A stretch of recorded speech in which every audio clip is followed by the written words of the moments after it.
Bismillahirrahmanirrahim. Assalamualaikum warahmatullahi wabarakatuh. Saudara-saudara sebangsa dan setanah air, melalui beberapa channel ini, utamanya adalah live untuk RH Channel, Dr. Tifa Channel, dan beberapa channel yang lain, dan nanti kita akan sebarkan secara broadcast. Saya Dr. Tifa mewakili RRT bersama dengan para penasihat hukum RRT yang bergabung dalam Bala RRT untuk sebuah refleksi dan review akhir tahun 2025, di mana tanpa terasa persoalan ijazah Pak Joko Widodo yang kemudian membuat kami mengalami kriminalisasi ini sudah sampai di ujung hari terakhir di tahun 2025. Nah, ada beberapa catatan. Pertama, soal ijazah dari Pak Joko Widodo yang beberapa pihak dari Bareskrim, kemudian dari Polda, kemudian dari pihak Pak Joko Widodo sendiri melalui kuasa hukumnya, termasuk melalui statement beliau sendiri yang kami kumpulkan, kemudian kami lakukan penelitian, itu dari mulai sejak laporan polisi yang diajukan oleh Pak Joko Widodo 30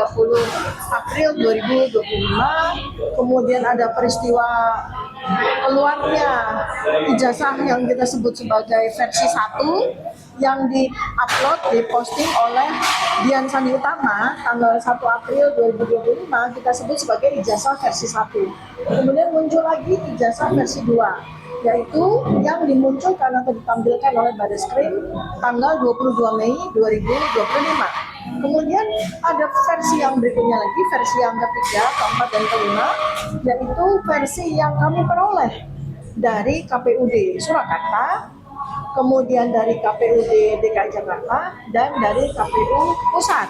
Nah, kemudian terakhir muncul lagi versi yang terakhir atau versi yang ke-6, yaitu yang diperlihatkan selembar dokumen yang dinyatakan oleh Polda Metro Jaya yang dinyatakan sebagai ijazah Joko Widodo muncul di tanggal 15 Desember 2025 pada acara gelar perkara khusus di mana RRT dihadirkan sebagai tersangka beserta dengan para penasihat hukum kami. Nah, ini menjadi menarik karena berdasarkan dari penelitian kami itu ternyata ada ciri-ciri yang kami identifikasi baik melalui pengamatan observasi kami menggunakan panca indera maupun menggunakan teknologi digital, itu ternyata 6 versi ini semuanya memiliki ciri-ciri spesifik tertentu Jadi maka kemudian kita sampai hari ini tidak bisa menyatakan bahwa versi 1, 2, 3, 4, 5, 6 ini sebagai satu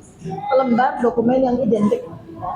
Nah, untuk diketahui juga oleh rakyat Indonesia, semua saudara-saudara, bahwa penelitian kami terkait dengan spesimen ijazah Joko Widodo yang sudah kami teliti dan sudah kami bukukan dan sudah kami finalisasi hasil penelitiannya yang oleh sahabat kami Bang Roy Suryo dinyatakan 99,9% palsu yang sudah kami muat dalam buku Jokowi White Paper. Itu adalah versi yang pertama, yaitu dari versi Dian Sandi Utama Nah, kemudian setelah versi-versi berikutnya sampai versi yang ke-6 di 15 Desember 2025, kami justru makin melihat bahwa versi-versi ini memiliki spesifikasi tertentu. Artinya kita bisa katakan, kita bisa hipotesiskan bahwa 6 versi ini setidak-tidaknya masing-masing memiliki unsur-unsur memiliki artefak-artefak yang berbeda antara satu sama lain. Nah, untuk itu maka di tanggal 31 Desember 2025 ini kami sampaikan, RRT sampaikan bahwa kami memang sudah bersurat melalui penasihat hukum kami bahwa kami sudah mengajukan permohonan untuk uji forensik independen yang kami sebutkan pada 3 lembaga nasional itu bukan hanya satu spesimen ijazah Jokowi saja, tetapi yang kami minta adalah uji forensik, uji laboratorium forensik terhadap 6 spesimen tersebut baik dalam bentuk aslinya maupun dalam bentuk fotokopinya. Baik dalam bentuk analognya, ini saya koreksi bukan dalam bentuk aslinya, dalam bentuk analognya, versi analog atau versi kertasnya, maupun versi digitalnya, ya. Jadi sekali lagi kami sampaikan bahwa yang diminta oleh RRT yang disampaikan oleh kami kepada Polda Metro Jaya, permohonan untuk melakukan cross examination atau uji forensik independen yang melibatkan institusi yang nanti akan disebutkan oleh kuasa hukum kami, Bang Jagir, ya, itu bukan hanya satu spesimen saja, ya, tetapi 6 spesimen, ya. 6 spesimen itu sekali lagi bentuknya ada yang analog dalam bentuk kertas, bentuknya ada yang digital, ya, dalam bentuk foto yang kami dapatkan dari capture, ya, yang sudah menjadi public property dari Bareskrim, kemudian dari yang sudah dipostingkan oleh Dian Sandi Utama maupun yang diberikan kepada kami sehingga menjadi versi analog dalam bentuk fotokopian oleh KPU, baik dari KPU Surakarta, KPU Jakarta maupun KPU Pusat, ya. Jadi itu hal yang sangat penting. Kemudian yang kedua adalah tentang bahwa Polda Metro Jaya sudah menyatakan bahwa mereka melakukan penyitaan terhadap 709 dokumen. Nah, ini adalah sebuah langkah yang sangat tepat, ya, dari Polda Metro Jaya. Polda Metro Jaya tahu, ya, bahwa satu bentuk dokumen ijazah itu dibangun, ya, oleh sebuah bangunan yang terdiri atas sekian banyak artefak-artefak, sekian banyak dokumen-dokumen, dan satu dengan yang lain itu saling mendukung dan semuanya itu harus konsisten. Kalau ada satu yang janggal, artinya kita harus bertanya pada dokumen yang lain. Nah, dari sini kami sudah melakukan penelitian, ya. Karena dari 709 dokumen itu sudah ada 55 dokumen yang menjadi public property. Kenapa kami katakan sebagai public property? Karena sudah di-share, sudah diposting oleh Bareskrim tanggal 22 Mei 2025, ya.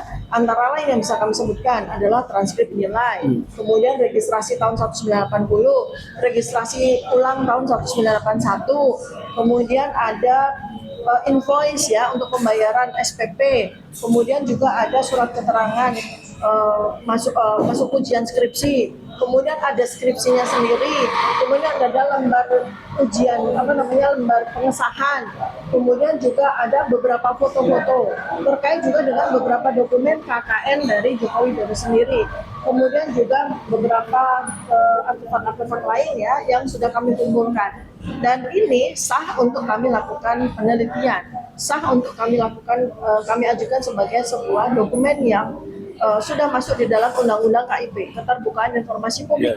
Kenapa? Karena selain dokumen itu milik dari seorang pejabat publik yang sekarang ini sedang kami lakukan investigasi atau penelitian, juga itu sudah menjadi domain publik karena sudah disiarkan oleh Bareskrim. Nah, untuk itu maka karena Polda Metro Jaya pun sudah sampaikan statement bahwa mereka sudah menyita 709 dokumen, ya, yang lain selain dari 55 dokumen yang sudah disampaikan oleh Bareskrim, maka kami juga memiliki wewenang, memiliki hak untuk melakukan pemeriksaan atau meminta dokumen-dokumen tersebut jadi 709 dokumen dikurangi 55, itu pun juga kami minta, kami bersurat kepada Polda Metro Jaya karena seharusnya 709 dokumen itu juga merupakan public property, ya.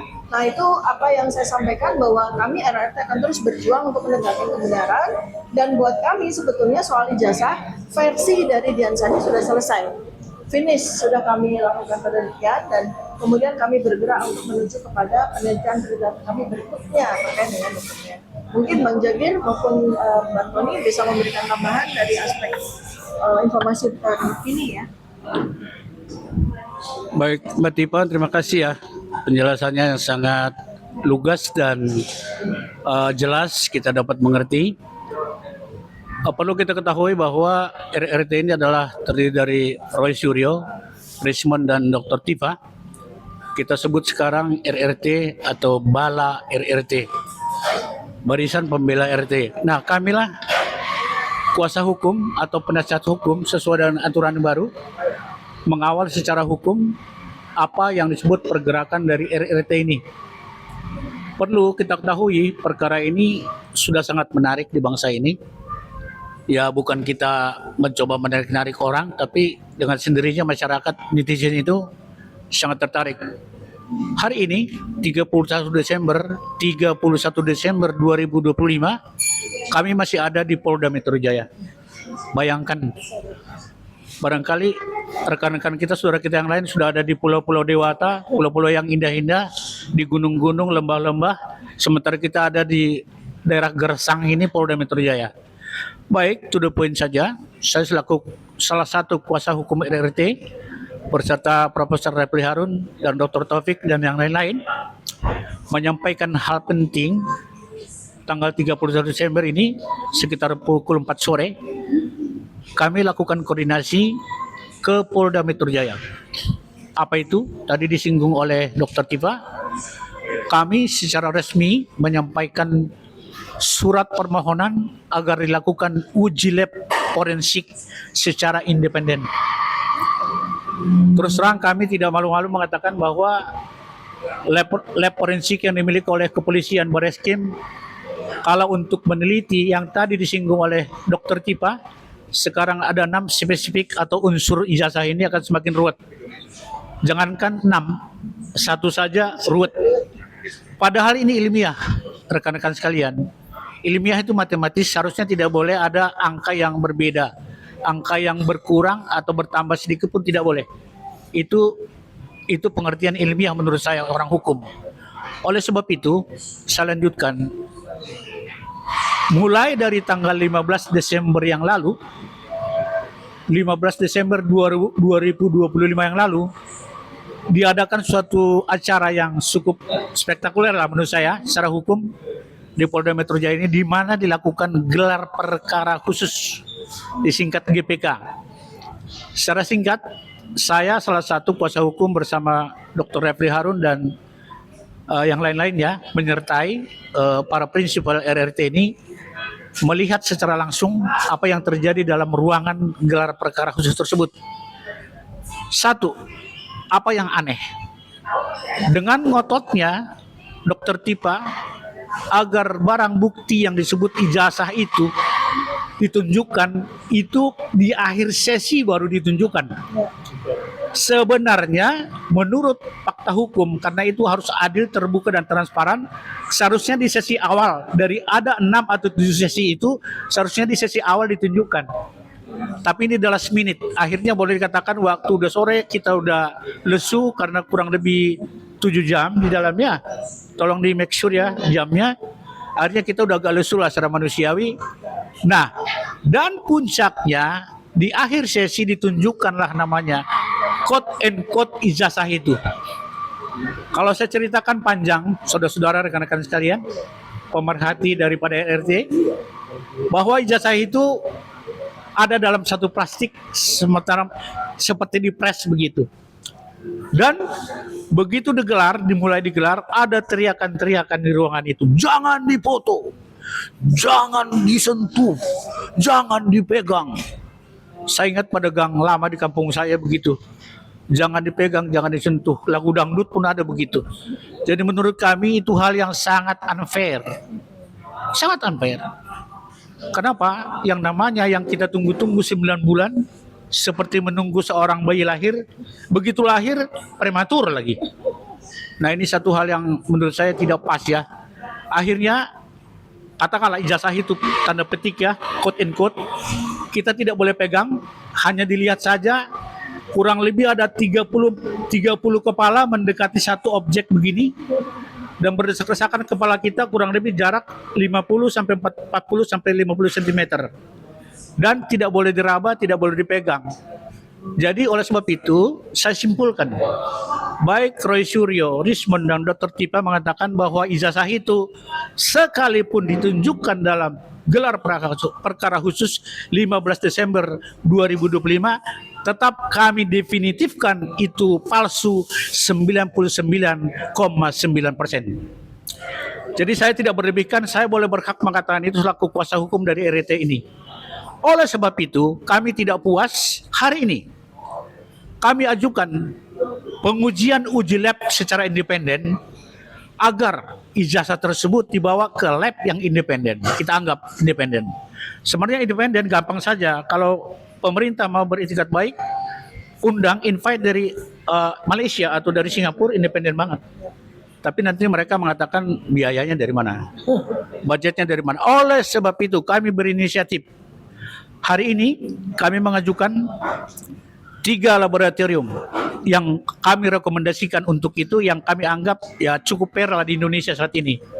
Satu, berdasarkan surat kami hari ini 31 Desember 2025, ada 3 lab di luar lab krim Bareskrim. Maaf, lab krim Bareskrim kami tidak rekomendasikan. Maaf kata. Pertama adalah Pusat Riset Kimia atau disingkat BRIN, Badan Riset dan Inovasi Nasional untuk menganalisa kertas dan tinta. Itu adalah lab BRIN namanya, BRIN. Kedua, Laboratorium Kriminal atau lab krim Pusat Polisi Angkatan Darat atau disebut Puspomat. Ketiga, ini yang paling canggih menurut informasi dari klien kita RT adalah Instrument Laboratory and Services buka kurung UICEM, Universitas Indonesia. Jadi 3 lab ini kami sarankan. Kami tidak boleh memaksa karena hukum itu equal. Tapi dalam pemeriksaan penyidikan sekarang itu equal before the law sama. Baik mereka penyidik dan kita sama-sama boleh mengajukan usul. Dan kami harapkan salah satu disetujui nanti ini, ya syukur, alhamdulillah, boleh kita langsung ke sana. Tapi tidak by the time, tidak dengan sendirinya, kita juga ikutin. Kita harus lihat seperti gaya waktu gelar perkara khusus. Kita lihat dulu introducingnya apa. Siapa kira-kira di belakangnya. Siapa kira-kira kontak personnya atau pelaku dalam laboratorium tersebut. Dan harus diperkenalkan satu-satu secara objektif, baik gelarnya, baik namanya, dan sebagainya. Saya kira klien kami mengangguk-angguk, setuju banget pernyataan saya ini. Begitu ya Mbak Tipa ya. Jadi kita objektif loh. Jadi jangan nanti ada orang yang kita tiba-tiba nongol, tidak tahu dari lab krim, Bareskrim juga gitu loh. Jadi kawan-kawan sekalian, saya tambahkan dikit lagi sebelum kembali ke Mbak Tipa dan rekanku nanti, rekanku menambahkan lagi. Saya simpulkan ya, saya kuasa hukum dari salah satu kuasa hukum dari RT ini mengatakan hari ini 31 Desember 2025 kita ajukan surat secara resmi ditujukan kepada Kapolda, Direskrim, Kabak Wasidik dan Kasubdit Kamnek yang benar-benar fokus dalam perkara kita ini dengan mengajukan 3 lab yang saya sebutkan tadi di atas. Saya pikir itu dulu ya secara hukum, karena saya bicara hukum. Kalau teknisnya kembali kepada Dr. Tipa, Rismond, dan Roy. Terima kasih. Ya, terima kasih Bang Jagir. Mungkin Mas Tony bisa memberikannya. Oke, terima kasih. Saya Tony Tuantono, salah satu penasihat hukum RT juga. Nah, dalam kesempatan ini saya ingin sampaikan bahwa dari apa yang sudah disampaikan Dr. Tipa sama Bang Jagir adalah isunya adalah masalah kepercayaan publik. Nah, kepercayaan publik saat ini terhadap institusi Polri rendah, sehingga dilakukanlah reformasi Polri. Nah, balik lagi ke situ. Saat ini adalah kesempatan bagi institusi Polri, khususnya Polda Metro Jaya, untuk dapat melakukan cross examination, memberikan kesempatan kepada pihak RRT seperti tadi dikemukakan oleh Bang Jagir untuk dapat melakukan pemeriksaan terhadap ijazah-ijazah yang harus ada 6 ijazah tadi yang harus menurut kami harus diperiksa secara hukum sehingga terjadinya transparansi dan keadilan, sehingga proses ijazah yang telah berlarut-larut seperti ini dapat di awal tahun 2026 bisa terselesaikan dan masalah bangsa ini yang bisa bergeser ke masalah lain yang lebih besar lagi yang demi kepentingan bangsa dan negara Indonesia. Nah, tadi dikatakan bahwa dalam kesempatan dalam gelar perkara khusus itu dapat saya sampaikan kita hanya bisa mengintip, hanya diintip. Jadi kalau diintip itu kan gimana sih mengintip? Jadi sangat susah sekali untuk melakukan untuk pemeriksaan lebih lanjut. Jadi dengan hanya diintip ya apa sih yang bisa dapat kami peroleh dengan hanya diintip? Dan dari itu juga bahwa kesempatan ini adalah kesempatan bagi Polri untuk memberi dalam proses penyidikan ini bisa berlangsung objektif, transparan, dan berbasis pada verifikasi berlapis. Makanya tadi kami menyampaikan perlu dilakukannya pemeriksaan terhadap 6 ijazah tadi